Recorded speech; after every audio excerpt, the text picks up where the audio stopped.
Oigan, el tema del que vamos a platicar hoy fíjense que es un tema, no es nuevo, pero no es muy explorado. Y sobre todo no es muy explorado como lo que es una mala práctica, el de-risking, ¿sí? Vamos a ir platicando un poquito de él. Me encantaría, si ustedes se animan y se atreven a compartir experiencias, sería muy, muy bueno. Sobre todo hay ciertos sectores que lo viven de diferente manera, ya veremos cuáles son esas posibilidades de cómo lo podemos vivir, pero no es un tema nuevo, eso es algo importante, pero sí es un tema poco explorado y no muy comentado, ¿no? Y ahorita les voy a decir algunas de las razones por las que no se habla mucho del de-risking como tal, pero bueno, vamos entrando en materia. Para los que no tengo el gusto de conocer, pues me presento, Alondra de la Garza, a sus órdenes.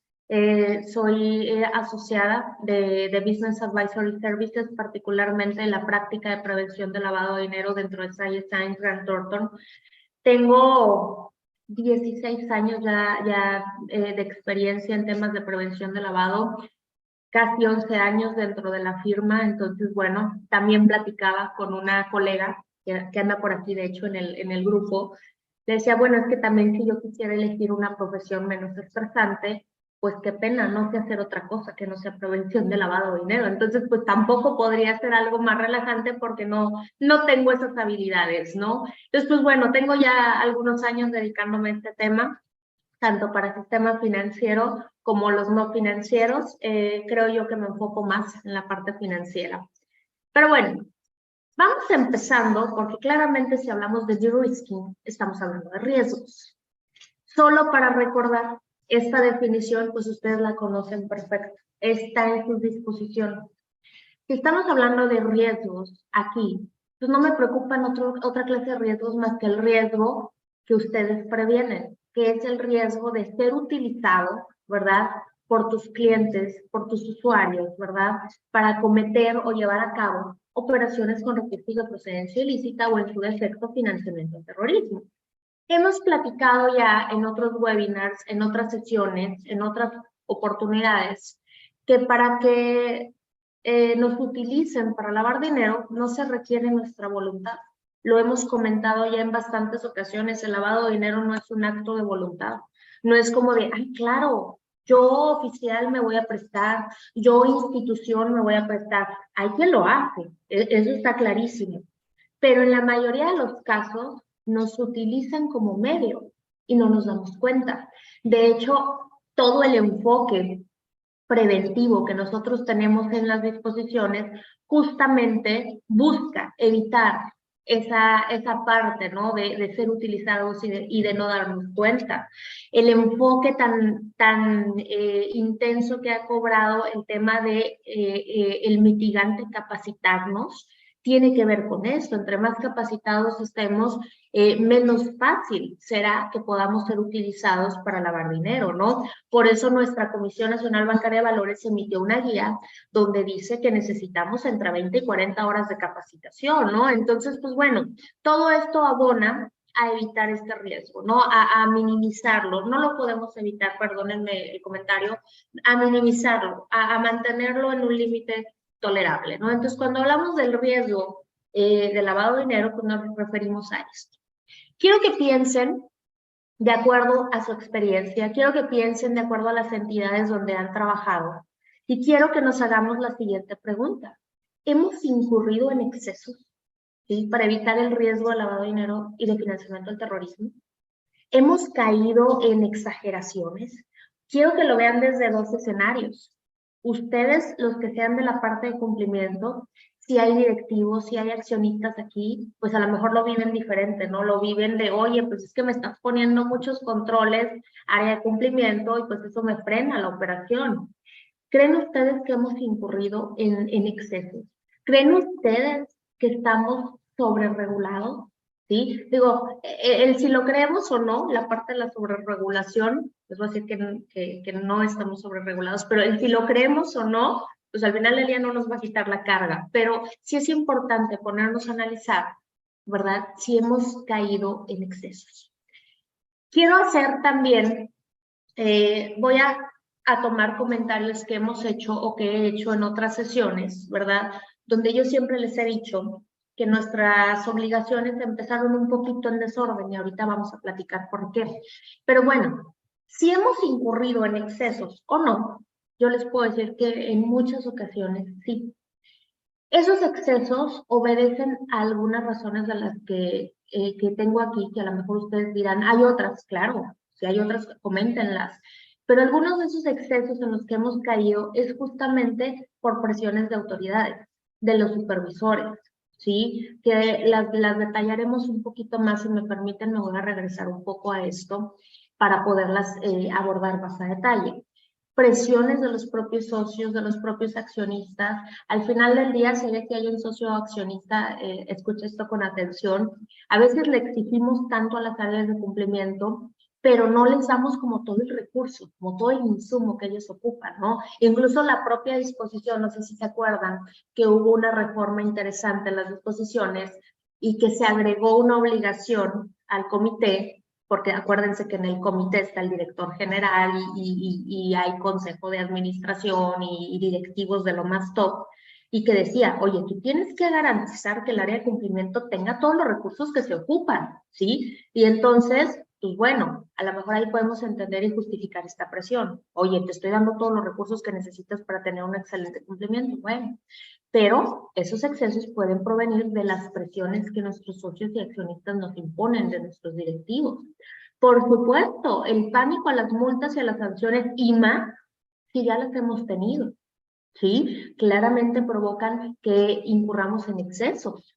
Presión por otros aliados de negocio. ¿Qué pasa? Por ejemplo, piensen en aquellas entidades que dependen, por ejemplo, de fondeadores o de otros proveedores de algún recurso o de aquellas entidades de las que ustedes son clientes que te presionan a tener un cumplimiento increíble, supernatural, para poder acceder a las relaciones con ellos. Temor a riesgos legales, reputacionales. Oye, una mala nota no necesita tener mucha certeza para yo publicar un periodicazo y vincular a una empresa con un escándalo. Y entonces ese temor pues claramente nos preocupa y a lo mejor caemos en excesos. ¿Qué otras razones, verdad, nos provocan caer en excesos? Déjenme voy aquí al chat. Me comenta Erika, creo que siempre será mejor cumplir y lamentablemente el empresario no da atención si no cree que hay consecuencias. Aquí estamos hablando un poquito de las causas, ¿no? Dice Omar, otro motivo es la percepción personal de escenarios de riesgo, a pesar de que las disposiciones no los prohíba o los restrinja. Omar, acabas de decir algo bien importante, la percepción de riesgo. Y aquí me voy a colgar de tu comentario, Omar, para decirles por qué es que nuestras obligaciones empezaron como en desorden. Y ya se los he dicho, no, cuando hablamos del EBR se los platicaba. Cuando a nosotros nos llegaron todas las obligaciones, depende del sector. Jaciel, otro motivo es la PT. Jaciel, estamos en confianza, puedes decirlo. O mándamelo en privado y yo te digo si estoy de acuerdo. Oye, bueno, les decía, ¿qué pasa? Nos llegaron todas las obligaciones, depende del sector, y todos empezamos a cumplir, ¿no? Y aquí va mucho lo que decía Omar, la percepción. Yo necesito un manual gigantesco, yo necesito un manual chiquitito, yo necesito el mejor o a la mejor oficial de cumplimiento, la más preparada con 20,000 certificaciones, con maestrías, doctorados, yo necesito el sistema más pro, etcétera. O yo no necesito tanta percepción, pero no teníamos realidades. No teníamos elementos claros que nos dejaran saber qué tan robusto el manual, qué tan robusto el sistema, qué tan tremenda o tremendo mi oficial. En general, pues empezamos a cumplir como Dios nos dio a entender, como la percepción nos dio a entender. Y ojo, si vamos a percepciones, la percepción del o de la oficial, la percepción del o de los accionistas, la percepción del o de la directora, la percepción de la Comisión Nacional Bancaria de Valores, según sea el caso, o Comisión Nacional de Seguros y Fianzas, o SAT, según sea tu caso, ¿no? Pero la percepción de los bancos con los que trabajamos, había o teníamos un montón de percepciones que pues, con eso nos vamos orientando, ¿no? ¿Qué nos faltaba en ese punto? Una realidad sobre el riesgo, ¿sí? Y entonces, hasta el 2017, nos aparece esa realidad, que es la obligación de tener un enfoque basado en riesgos. Y de decir, ah, claro, ya tengo un estudio, ya tengo elementos objetivos para decir si soy o no soy riesgoso. Y entonces, de acuerdo con esa realidad de riesgo, enfoco mis esfuerzos, enfoco mis recursos. Y entonces la percepción que comenta Omar ya se volvió una realidad, ya se volvió algo objetivo. Y entonces para los socios, para los accionistas, para el oficial, para el director, para la comisión, para todos, yo ya tengo una realidad y mi riesgo es bajo, medio o alto, ¿sí? ¿Qué hizo la comisión? ¿Qué hicieron nuestras autoridades? Evaluaciones nacionales de riesgo, evaluaciones sectoriales, donde ya sabemos que cada sector tiene un nivel de riesgo, ya no es percepción, ¿sí? Eso nos faltaba, eliminar la percepción, eliminar nuestro, pues yo pienso, yo creo, ¿sí? Y entonces, claro que incurrimos en excesos, porque no teníamos una realidad del riesgo al que nos exponíamos, ¿sí? Luego entonces, viene justamente esta parte. Nos faltaba el poder tener una adecuada comprensión, una adecuada evaluación de los riesgos, para poder entender a qué estamos expuestos, cómo lo vamos a controlar y cómo vamos a ir mejorando esto, porque al final del día los riesgos no son estáticos, son dinámicos, están cambiando todo el tiempo. Y cuando entendemos eso, pues entendemos que esta chamba nunca se acaba, el de estar nuevamente valorando todo esto. Luego entonces, ¿qué es el de-risking? Déjenme, me voy a platicarles cómo empezó esto. Esto empezó hace alrededor de unos 20, 25 años con los bancos internacionales, en su trabajo o en su labor, ¿verdad?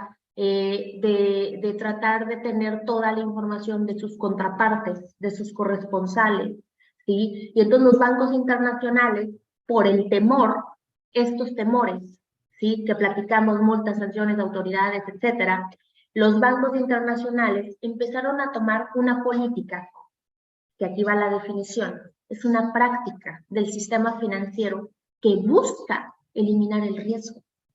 Eliminarlo. Dime tú cuándo vas a poder eliminar el riesgo. Jamás. Cierra la cortina, cierra el negocio, dedícate a algo bonito, dedícate a algo que no sea estresante. Nunca vas a eliminar el riesgo mientras estés metido en el sistema financiero o en el tema de actividad vulnerable o etcétera. No lo vas a eliminar. Entonces, la lógica, ¿verdad? En ese momento era, hay que eliminar el riesgo. Yo no lo voy a mitigar, yo no lo voy a manejar, yo no lo voy a transferir. Mitigarlo, pues ya sabes, es controlarlo. Manejarlo es aceptarlo. Bueno, puedo vivir con este riesgo. Sí, lo quiero, lo tomo. ¿Sí? Transferirlo, se lo traslado a un proveedor. ¿Sí? Que en el caso del riesgo de lavado, no se traslada. Se te queda el riesgo, aunque tengas 10,000 proveedores que te den soluciones. Entonces, ese es el de-risking. Y empezó con bancos internacionales en sus relaciones con contrapartes. Y aquí quiero que vayan viendo si ese de-risking sigue. Pero ya no está con bancos internacionales, está con bancos locales, está con sopons, transmisores, centros cambiarios, está con todo. El de-risking es una enfermedad del sistema financiero que se ha viralizado, que pese a que nuestra regulación va en aumento, que yo creo que nunca hemos estado más seguros por la cantidad de obligaciones que tenemos, tanto conocimiento, tanto entendimiento del riesgo, sin embargo, el de-risking sigue. ¿Qué implica luego entonces este de-risking? Pues obviamente implica el rechazar clientes, el rechazar prospectos, de acuerdo con sus características. Aquí pongo algunos ejemplos que les van a hacer sentido, pero obviamente esto es enunciativo. ¿Cuántas veces no hemos sido rechazados por el sector al que pertenecemos, por ejemplo, por un banco? Oye, este es un centro cambiario, olvídate, un centro cambiario no abre cuentas aquí. Sí, eso es una realidad. ¿Hay algún centro cambiario aquí en el grupo? Un centro cambiario no puede abrir una cuenta en el sistema financiero mexicano, no puede. Oye, Tengo las mismas obligaciones que tu banco. Estoy regulado, cumplo con la comisión. Cada 3 años tengo que renovar un registro. No vas a abrir una cuenta aquí. Olvídalo. Sofoms. Hay bancos en México que no le abren cuentas a Sofoms. Transmisores de dinero, casos de cambio.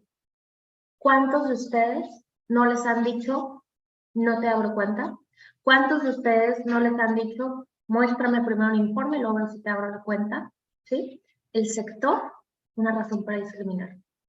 A las actividades vulnerables todavía no les pasa tan fuerte. Les va a pasar, escúchenme bien, les va a pasar. Pero ya empiezo a ver algunas actividades vulnerables, acuérdense los no financieros, si hay alguno aquí también se puede manifestar, que las instituciones financieras con las que operan les van a empezar a exigir algunas cosas o en su caso a no abrir cuentas. Giros. ¿Cuántos giros no hay que son discriminados? Policías, abogados, bares, agricultura, ganadería, ¿sí? ¿Por qué? Pues porque percibimos, dice Omar, la percepción, porque percibimos que son riesgosos, ¿sí?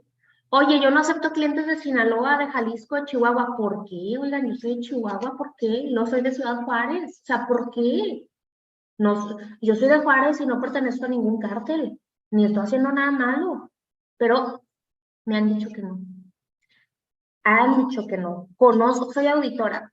Yo lo veo con los controles de mis clientes. Ah, no, mira, nosotros no operamos con clientes del norte. Yo así de, ahorita auditores del norte, no se crean, ¿eh? O sea, pero ¿por qué no les abres cuenta? ¿Qué tiene de malo? Explícame. El país mismo es una razón de discriminación. Fíjense, tengo clientes que operan a nivel transfronterizo y que ocupan tener cuentas en bancos en Estados Unidos. No les quiero decir, de verdad, cuando tú vas con un banco americano y entonces empiezas a platicar y les hablas que tus operaciones están en México.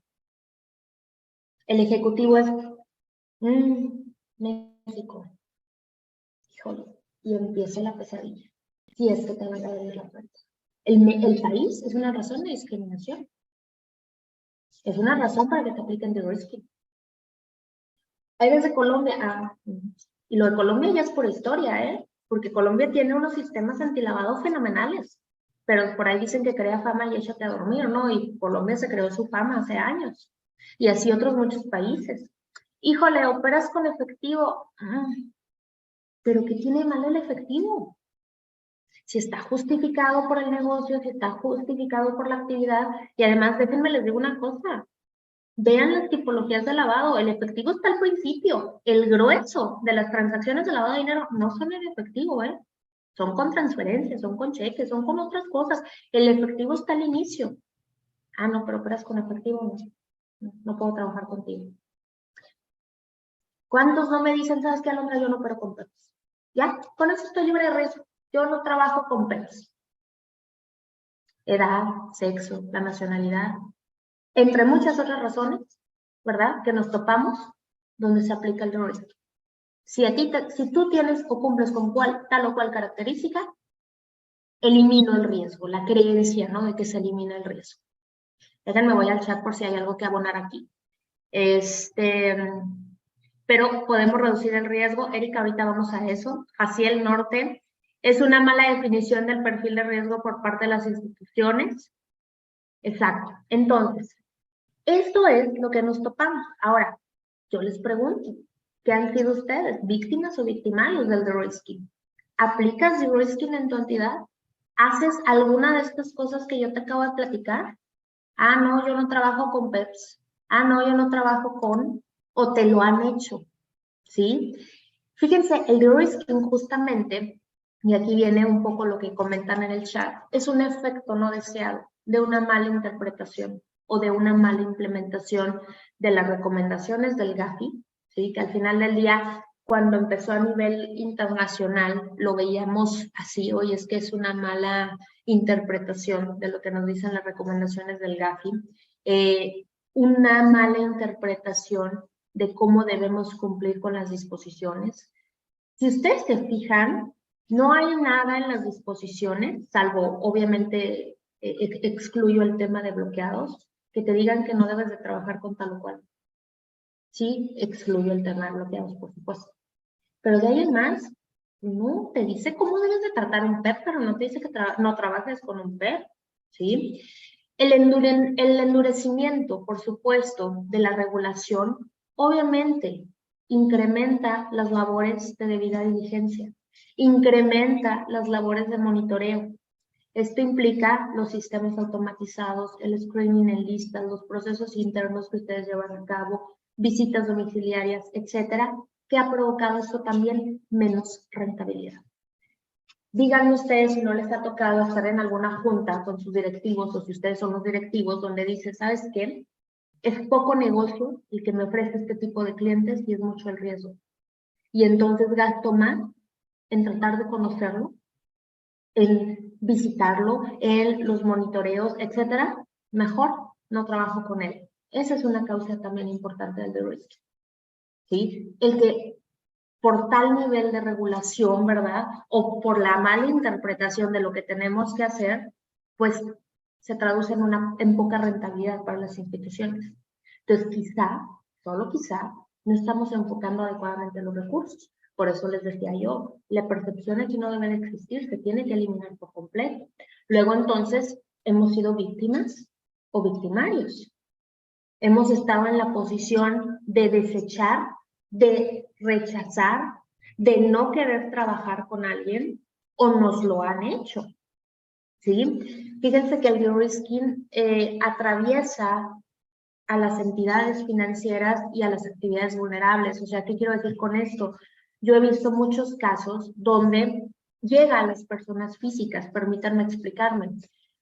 Cuando se identifica, por ejemplo, algún socio accionista que tiene como negocio alguna actividad del sistema financiero y que está tratando de adquirir algún producto o servicio bancario, cuando el ejecutivo bancario lo identifica y le dice, bueno, ¿cuál es tu negocio? No, pues soy empresario. No, pues ¿cuál es tu negocio? Ah, pues mi negocio es una Sopomo, mi negocio es un transmisor o mi negocio es esto.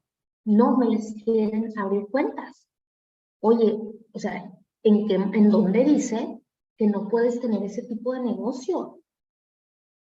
Las asociaciones que existen de diferentes sectores y que se sientan generalmente en mesas de trabajo con la Comisión Nacional Bancaria de Valores, muchas veces les han dicho hoy a la comisión, oye, es que los bancos no me quieren abrir cuentas.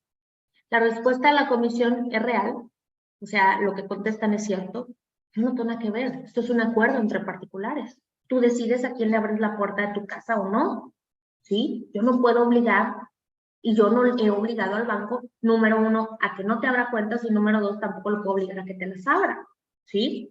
Y entonces, eso es real, pero ahorita vamos y es donde voy a regresar a la lámina principal, donde entonces sí se ha provocado un poco esto, ¿no? Pero entonces, ojo, no se confunda de-risking con una debida diligencia normal o ampliada.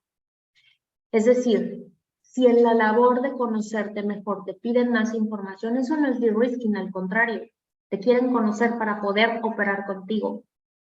Yo me refiero al de-risking cuando es, no, desde que dices a qué te dedicas, no, ni siquiera te pregunto más, ni siquiera indago más, sencillamente no trabajo contigo, ¿sí? Y entonces analicen en qué escenarios han estado. Yo estoy segura que muchos de ustedes están en los dos. Les han tenido la bronca de que no les abren cuentas, han tenido la bronca de no poder transaccionar con ciertas entidades, ¿sí? Y también tienen ciertos sectores con los que decides no trabajar, no operar, ¿sí? Déjenme me regreso un poquito a esta.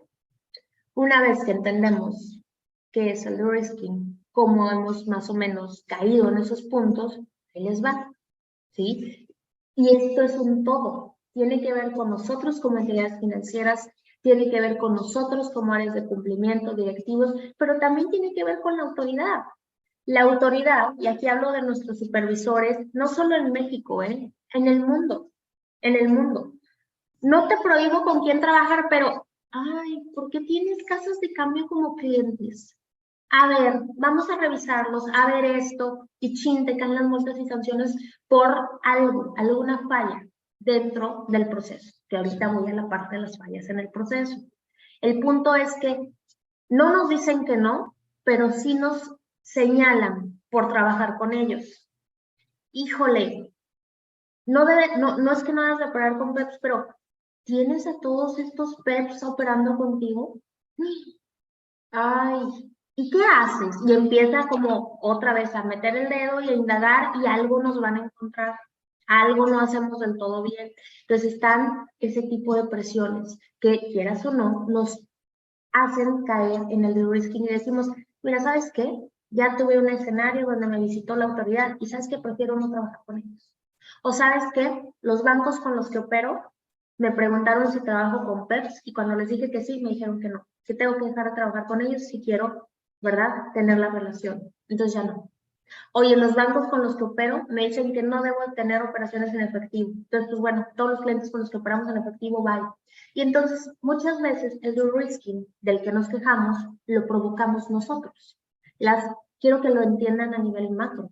Las instituciones financieras, nosotros, las autoridades, los accionistas y demás. Luego entonces, fíjense cómo funciona y cómo vamos provocando esto también. Tenemos obligaciones que también las cumplimos. Por ejemplo, tengo que operar o opero con PEPs. ¿Haces todo lo que te dice la norma? ¿Tienes clientes de alto riesgo? ¿Tienes todo lo que te pide la norma? ¿Tienes clientes que a su vez son sujetos obligados? ¿Tienes todo bien integrado? En la mayoría de los casos algo nos falta, algo nos falla. Y luego entonces, ahí les va. Primer escenario, nuestro actuar en muchas ocasiones. Existen las malas prácticas. Existe el hacernos de la vista gorda y decir, pues si yo opero con tales clientes, aunque sí existe un riesgo, aunque claramente el cliente cada rato hace cosas, tengo un montón de inusualidades, tengo un montón de veces que le pido que me integre el expediente bien, etcétera. Pero pues es muy buen negocio, ¿no? Entonces, no aplico adecuadamente las obligaciones en materia de PLD, no aplico las disposiciones. Me faltan controles. Dentro de la institución, mi gente de promoción hace lo que quiere. Siempre tenemos las mismas observaciones en el informe de auditoría, ¿sí? No tengo un EBR correcto, ¿sí? O a lo mejor mi EBR, pues nomás está ahí de papel. No le damos una aplicación, entre muchas otras. Entonces, tengo yo mis fallas. Luego viene la comisión. Me hace observaciones, por supuesto, porque tiene de dónde, ¿verdad? Vienen multas y sanciones. ¿Qué pasa? Tengo ciertas fallas que no me dejan acceder, por ejemplo, con fondeadores, por ejemplo, con instituciones en el extranjero. A eso súmale que te toque una noticia negativa, un tema reputacional. A eso ciérrale, el peor de los escenarios, un cierre de operaciones, una cancelación de registro, una cancelación de autorización. ¿Qué pasa? Viene esta disyuntiva donde digo, pues mira, céntrense aquí. Mira, todo esto me puede pasar, ¿eh? Multas, sanciones, notas negativas, etcétera, cierre de operaciones.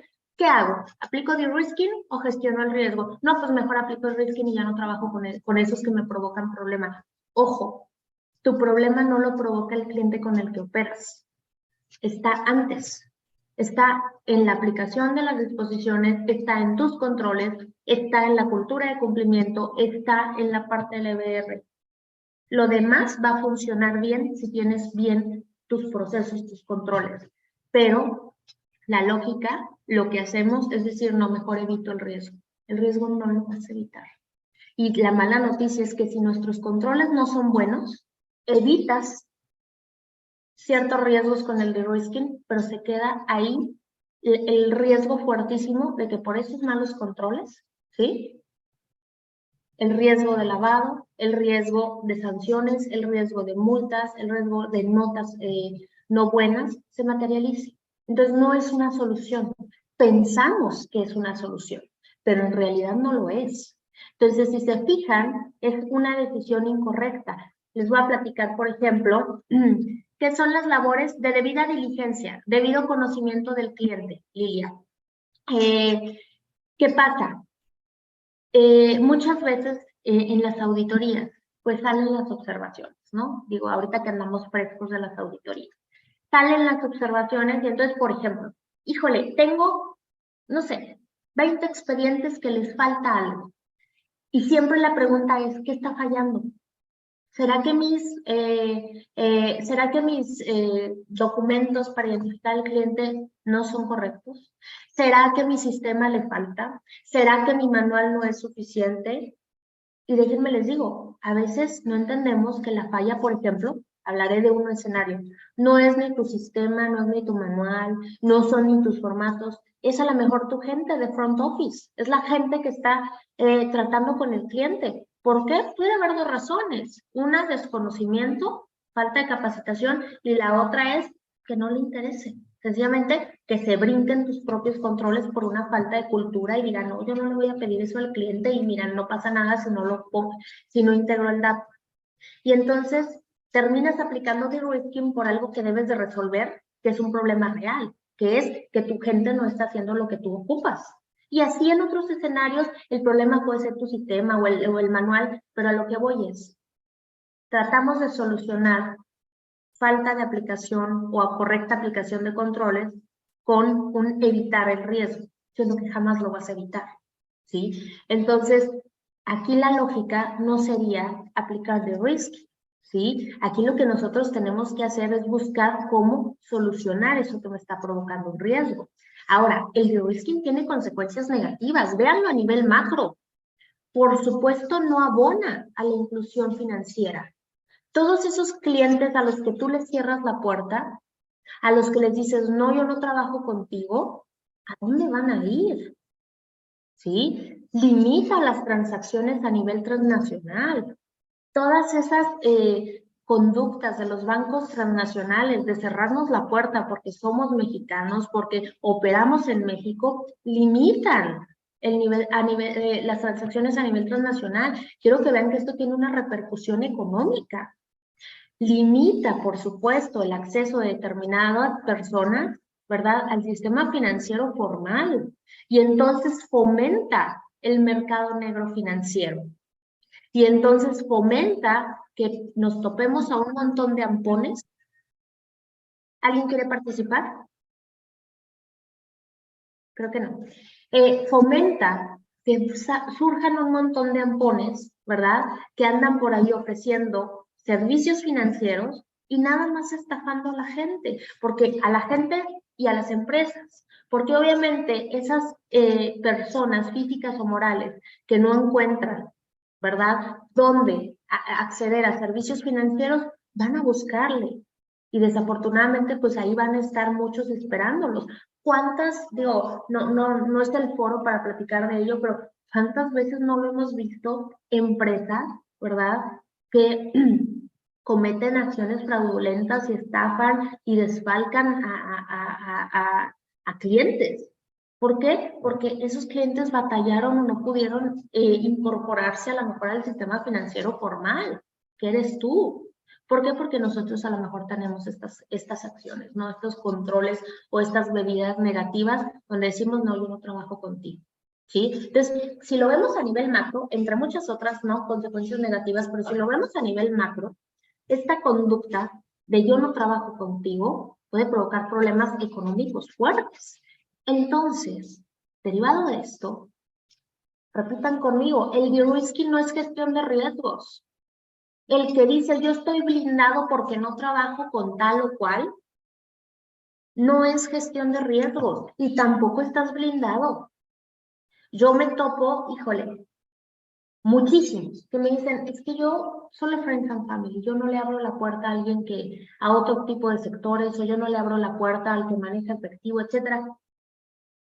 Eso no es gestionar el riesgo. El riesgo está con tu Friends and Family.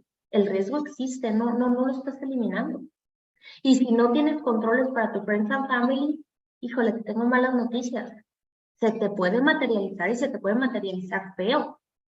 Nosotros, como oficiales de cumplimiento, como directivos, como accionistas, etcétera, dentro de las muchas funciones que tenemos en las instituciones financieras a las que pertenecemos, es gestionar el riesgo, ¿sí? No eliminarlo. Para eliminarlo, pues cierra el negocio. Entonces, acuérdense, lo platicamos en otros webinars, nuestra función desde el área de cumplimiento es ser gestores de riesgo, gestionarlo, aprender qué hacer con ese riesgo, en qué punto ese riesgo es aceptable, ¿sí? El riesgo nunca va a ser cero. Eso de no trabajo contigo y por lo tanto el riesgo es cero, no es cierto. El riesgo jamás va a ser cero. Tendrías que no tener ningún cliente, acuérdate, cliente usuario, según sea el caso, ¿no? Acuérdate que una vez que tú le abres la puerta a los clientes usuarios y estos traen sus recursos, ahí está el riesgo de que ese recurso pueda provenir de un origen ilegal y por lo tanto de que sucedan operaciones con recursos de procedencia ilícita. Entonces, el riesgo nunca se va a volver cero. Luego entonces, ¿qué hacemos? Cobra relevancia, retomar, decía Omar, el tema de la percepción. Eliminemos la percepción. Identifica tus riesgos. Eso se llama riesgo inherente. Pon manos a la obra. ¿Sí? ¿Qué vas a hacer para eliminar, para disminuir, perdónenme, para controlar esos riesgos? Aplícale mitigantes y luego vas a tener un riesgo residual que tú decides si es aceptable o no. Esto, por supuesto, se traduce en un enfoque basado en riesgos. El enfoque basado en riesgos, de verdad, debió ser la obligación número 1. Es la recomendación número 1 del GAFI. No puedes tener un programa de cumplimiento país, banco, supervisor, si no tienes un enfoque basado en riesgos. Nuestra metodología no tiene que ser muy sofisticada, no tiene que ser la más pro del mundo, solamente tiene que ser precisa de acuerdo a lo que sí hace tu entidad. No te sirve una metodología emulada, copiada de alguien más, solamente tiene que ser precisa, ¿sí? Y entonces nuestra herramienta para evitar el de-risking dentro del negocio y para ir con los demás, con los que trabajamos, llámese bancos, llámese cualquier otra contraparte y decirle, oye, mira, aquí está mi análisis objetivo, yo soy de medio riesgo, ¿sí? Y mira, todo lo que hago para controlar mi riesgo es esto, ¿sí? Y entonces es una herramienta, ¿verdad? Para evitar el de-risking y para en verdad ser estos gestores de riesgo que necesitamos ser desde la parte de cumplimiento. Con el EBR abordas los supuestos de riesgo de tu entidad. Hablamos, por supuesto, digo, si hablamos de de-risking estamos como muy enfocados al elemento cliente, a sus indicadores, pero se relaciona con el resto de los elementos del enfoque basado en riesgos, las transacciones, los canales de distribución, las ubicaciones geográficas, etcétera. ¿Sí? Ya les digo, no tiene que ser muy sofisticado, solo tiene que ser preciso, a la medida. Un adecuado EBR te va a permitir medir los riesgos, detectar la concentración de los riesgos y en consecuencia poder mitigarlos, asignar los recursos que necesitas asignar. No te vas a volver loco porque esto pasa, lo veo cada rato.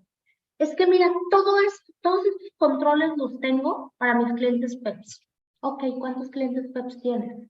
No, pues tengo 100. ¿De cuántos clientes? No, tengo una base de aproximadamente 40,000 clientes. Y por 100 clientes estás haciendo tal nivel de desgaste de recursos, pues como que no es proporcional. Entonces, por eso es importante conocer la concentración de tus riesgos, ¿sí? Usemos los mitigantes, ¿sí? Para poder mitigar estos riesgos y mantenernos en un límite tolerable. La implementación de un adecuado enfoque basado en riesgos es un argumento excelente para evitar que nos apliquen de-risking. Y también es un argumento excelente para no aplicar de-risking. ¿Cuántas veces nuestros socios, accionistas, directivos están que se vuelven locos por trabajar con determinado tipo de cliente, pero el área de complemento le dice no, no puedes trabajar con ellos? Nos vamos a meter en un riesgo, nos van a multar, nos van a sancionar. Bueno, pues aquí socios, accionistas y directivos, ¿qué tienes que hacer? Ah, pues mételo a tu EBR y vamos a ver qué tanto riesgo te ofrece realmente ese cliente al que quieres acceder, ese prospecto, ¿no? Ya todo tiene que estar en tu EBR, todo. Y entonces ya vas a poder tener un escenario de cómo actuar. Por eso, acuérdense que dice la guía para la elaboración de la metodología del EBR, que dice nuestras disposiciones. Para cada riesgo tienes que tener mitigantes y analizar el efecto de los mitigantes. Por eso, cada riesgo tiene su tratamiento específico, ¿sí? ¿Para qué? Para que sepas qué hacer y para no caer en esta práctica de de-risking, de decir, no trabajo con esto, no opero con esto. ¿de acuerdo? Entonces, como lo podrán ver, yo creo que hemos sido víctimas y hemos sido victimarios del de-risking. Y no hemos entendido que la forma correcta de disminuir el riesgo no es no haciendo. Por ahí hay un dicho, ¿no? De el que nada hace, nada se equivoca. No, no podemos hacer eso. Es un negocio. El propósito del negocio es generar dinero, generar riqueza. Obviamente al área de cumplimiento le toca que esa generación de riqueza sea sana, sea limpia de cualquier recurso de procedencia ilícita, por supuesto. Para eso tenemos estas herramientas, que en este caso, pues es nuestro enfoque basado en riesgos, ¿no?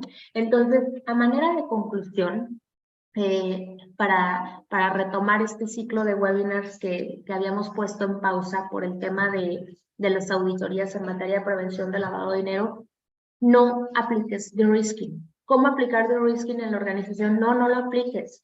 Gestiona tu riesgo a través de un enfoque basado en riesgos, ¿sí? Todo lo que quieras hacer es posible, siempre y cuando antes pase por un enfoque basado en riesgos. Ustedes lo ven en las disposiciones. ¿Qué dice? Oye, ¿quieres tener modelos novedosos? ¿Quieres operar a través de modelos novedosos? Bueno, haz un análisis de riesgo. Platícale a la comisión el riesgo que te va a ofrecer este negocio, ¿sí? Y en muchas ocasiones lo he visto con no necesariamente temas de tecnología, pero por ejemplo, supuestos operativos, y la comisión es lo primero que les dice.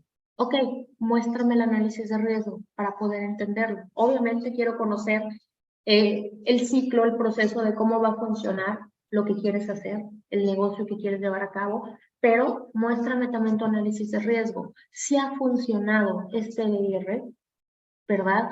Para que la autoridad nos vea con otros ojos. Y entonces esto mismo puede funcionar para que nuestras contrapartes nos vean con otros ojos, ¿sí? ¿Cuántos de aquí son SOFOMS? Levanten la manita en el chat, lo pueden levantar. Bueno, en el chat o tienen la función de levantar manita. A ver, ya empiezo a ver manitas de cuántos son SOFOMS. Diana, Omar. Todos ustedes, ahí sí la pueden levantar los demás, estaría increíble. Todos ustedes, particularmente, Maraí, Miguel, Ana Yuri también es SOFOM, ya la vi, no ha levantado la mano, pero ya te destapé.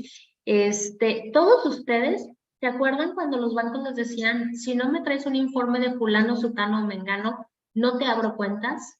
Pues eso suena de risky, ¿no? Eso suena a que no nos quieren, ¿verdad? Por el nivel de riesgo que ofrecemos. Entonces, aquí la lógica es esto. Si a mí me preguntas, si yo fuera la compliance de un banco, yo no te pediría un informe de auditoría, yo te pediría tu EBR. Sí, qué bueno. Si sigues operando, si sigues por la vida, yo me puedo meter a ver tu tablero de control, veo que entregaste tu informe de auditoría y se acabó. A mí me interesa ver tu EBR. A mí me interesa ver cómo gestionas tus riesgos. Eso es lo que a mí me interesa. Y que sea de acuerdo a tu negocio, a tu modelo de negocio. Esa es la parte interesante. Ahí está plasmado todo lo que la entidad hace. Al final del día, derivado de tu EBR y del riesgo que se obtenga, va a cambiar todo lo demás. Cambiará tu manual, cambiará la intensidad de las capacitaciones, cambiará absolutamente todo. Es el EBR la parte que nos interesa. No voy a decir que es la obligación más importante, hay muchas muy importantes como tener un sistema, etcétera, pero sí es una obligación base para nuestro cumplimiento. Entonces, esta es la conclusión. No tenemos que aplicar de-risking, tenemos que aplicar y tener una adecuada gestión de los riesgos. Eso es lo que nos toca. Estoy muy contenta de haberlos saludado. Estamos sobre el límite del tiempo. Me encantaría saber si tienen alguna pregunta. Dice Miguel, a nosotros BBVA nos solicita un informe adicional al de la CNBIB. ¿No te acepta el de la CNBIB, Miguel? Les voy a decir por qué pasa eso, Miguel. Digo, al final del día, acuérdense, ya lo decía la comisión en algún momento y es real. Tú pones tus reglas de quién entra a tu casa, ¿sí? El banco pone sus reglas de quién empieza a operar o no con ellos.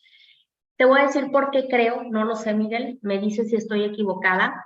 Miguel, si el informe que tú le entregas a la comisión no viene de alguno de los despachos que el banco considera que es aceptable para ellos el informe, por eso te pide uno diferente.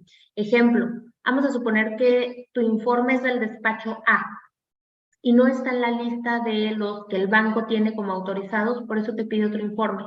Puede ser, se me ocurre. Si tu informe es del despacho B, que está dentro de la lista de los autorizados, no te pediría otro. Te diría, pues con eso está bien. ¿Sí me explicó? O sea, el que le entregaste a la bancaria, que es del despacho B, que yo tengo en mi lista, te lo acepto. Yo creo que esa es la causa, ¿no? Entonces, pues bueno, no sé si alguien tiene algún comentario adicional o algo que quisiera expresar.